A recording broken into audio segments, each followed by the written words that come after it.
بسم اللہ الرحمن الرحیم۔ السلام علیکم اسٹوڈنٹ۔ جماعت دوم، مضمون اردو، ورک بک صفحہ نمبر 19۔ دیکھیے بیٹا اوپر کیا لکھا ہے، درج ذیل جملوں سے اسم معرفہ اور اسم نکرہ الگ کریں۔ اسم معرفہ جیسا کہ آپ جانتے ہیں کسی خاص شخص، جگہ یا چیز کے نام کو کہتے ہیں، اور اسم نکرہ عام شخص، جگہ یا چیز کے نام کو کہتے ہیں۔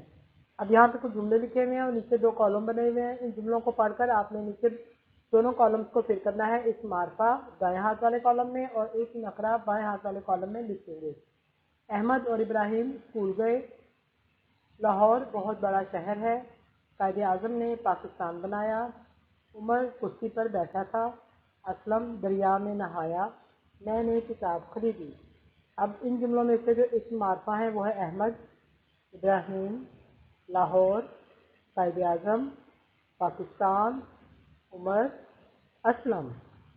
اس نکرہ میں کیا کیا آ جائے گا؟ اسکول، شہر، کرسی، دریا، کتاب۔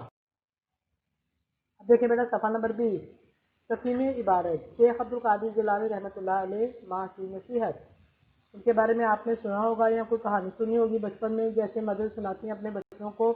اگر نہیں سنی تو یہاں پہ آج ہم اس تقسیم عبارت میں ان کی سچائی کے بارے میں ایک کہانی کی صورت میں جانیں گے۔ شیخ عبدالقادر جیلانی کے بچپن کا زمانہ تھا۔ وہ علم حاصل کرنے کے لیے بغداد جا رہے تھے۔ ان کی والدہ نے ان کی قمیض میں 40 دینار سی دیے اور انہیں ایک قافلے میں شامل کر دیا جو بغداد جا رہا تھا۔ رخصت کرتے وقت ماں نے انہیں نصیحت کی، بیٹا ہمیشہ سچ بولنا، کیونکہ سچ بولنا خدا کو پسند ہے۔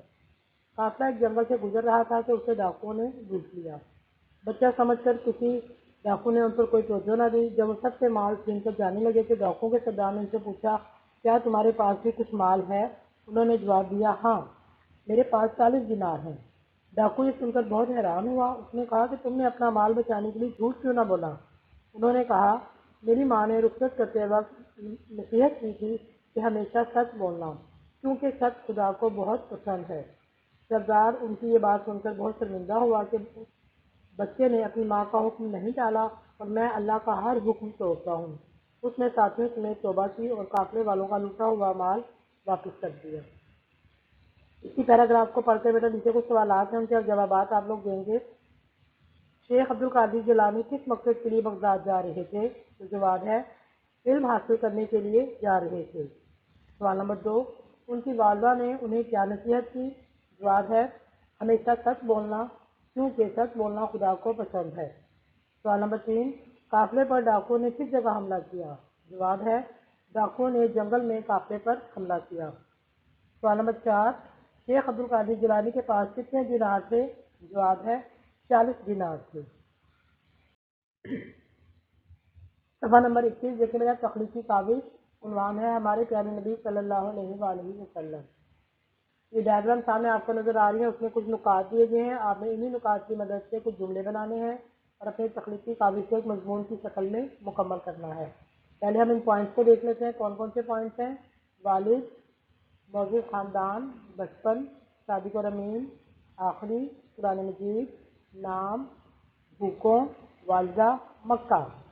تو ان نکات کی مدد سے ہم کچھ جملے بنائے ہیں، ہم نے انہیں آپ لکھ لیجئے۔ نمبر 1 ہے حضرت محمد صلی اللہ علیہ وآلہ وسلم عرب کے شہر مکہ مکرمہ میں پیدا ہوئے۔ نمبر 2، آپ صلی اللہ علیہ وآلہ وسلم کے والد کا نام حضرت عبداللہ رضی اللہ تعالیٰ عنہ تھا۔ نمبر 3، آپ صلی اللہ علیہ وسلم کی والدہ کا نام حضرت آمنہ رضی اللہ تعالیٰ عنہا تھا۔ نمبر 4، آپ صلی اللہ علیہ وآلہ وسلم ہمیشہ سچ بولتے تھے۔ نمبر 5، آپ صلی اللہ علیہ وآلہ وسلم غریبوں کی مدد کرتے تھے۔ نمبر 6، حضرت محمد صلی اللہ علیہ وآلہ وسلم تمام نبیوں کے سردار ہیں۔ نمبر 7، آپ صلی اللہ علیہ وآلہ وسلم اللہ تعالیٰ کے آخری نبی ہیں۔ نمبر 8، آپ صلی اللہ علیہ وآلہ وسلم اپنے کام خود کرتے تھے۔ صفحہ نمبر 22 سے بیٹا دیکھتے ہیں ٹریفک کے نشانات۔ ان نشانات کا مطلب لکھیں۔ پی لکھا ہوا ہے، پی اسٹینڈ فار پارکنگ، اور اس کے اوپر لائن لگی ہوئی ہے، اس کا مطلب گاڑی کھڑی کرنا منع ہے، یہاں پہ پارکنگ منع ہے۔ آگے دیکھیں ایک باجا بنا ہوا ہے، اس باجے کے اوپر بھی لائن لگی ہے، اس کا مطلب کیا ہے؟ ہارن بجانا منع ہے۔ گاڑیاں بجاتی ہیں نا کسی جگہ پارکنگ میں چلے جائیں، روڈ پہ آپ دیکھیں پاں پاں وہ شور ہو رہا ہوتا ہے، تو وہ کیا مطلب ہے اس کا؟ یہاں پہ ہارن بجانا منع ہے۔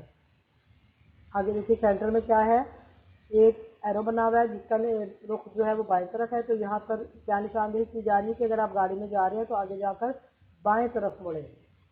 نیکسٹ دیکھیں، دو لائنیں بنی ہوئی ہیں، اس کے اوپر تین ورٹیکل لائن ہے، اس کا مطلب کیا ہے کہ یہ کیا نشاندہی کرے کہ ریلوے فاٹک ہے۔ ٹرین جاتی ہے نا، آپ نے دیکھا ہوگا ٹرین کی پٹریاں ہوتی ہیں اور ان کے درمیان میں اس طرح وہ سلائڈ لگی ہوتی ہیں، تو یہ ریلوے فاٹک کی نشاندہی کر رہا ہے کہ ریلوے فاٹک ہے، احتیاط کریں۔ آگے دیکھیے، یہ جو سائن آپ کو نظر آ رہا ہے اس کا مطلب کیا ہے، پل جو ہے وہ تنگ ہے، پل کی جگہ تنگ ہے، تو بڑی احتیاط سے یہاں سے گزرے۔ اگر دیکھیں میرا صفحہ نمبر 23 ہے، اسم کی قسمیں۔ اسم وہ کلمہ ہے جو کسی شخص، جگہ، کسی چیز یا کیفیت کا نام ہو، جیسے علی، کراچی اور پنکھا وغیرہ۔ اسم کی معنی کے لحاظ سے دو قسمیں ہیں، اسم معرفہ، اسم نکرہ۔ اسم معرفہ وہ اسم ہے جو کسی خاص شخص، چیز یا جگہ کو ظاہر کرے، جیسے عمران، پاکستان، قرآن مجید، علامہ اقبال وغیرہ۔ اسم نکرہ وہ اسم ہے جو کسی عام شخص، چیز یا جگہ کو ظاہر کرے، جیسے لڑکا، ملک، کتاب، کرسی، پھول وغیرہ۔ اب آپ نے مندرجہ ذیل میں سے اسم معرفہ اور اسم نکرہ الگ الگ تحریر کرنے ہیں۔ ہمارے پاس کچھ الفاظ کا ذخیرہ ہے، تو انہیں الفاظ کو ہم نے دائیں ہاتھ ہمارے اسم معرفہ کا ایک کالم ہے اور بائیں ہاتھ اسم نکرہ کا کالم ہے، تو آپ نے ان الفاظ کو پہلے پڑھنا ہے کہ قائد اعظم، گھڑی، دیوار، اسلام آباد، شہر، احمد، مادوز، گاؤں، جہاز، قلم، انارکلی، بازار، راوی، کیسی۔ تو اب آپ نے انہیں الفاظ کو ان کالمس میں لکھنا ہے۔ اس معرفہ ان میں کون کون سے ہیں؟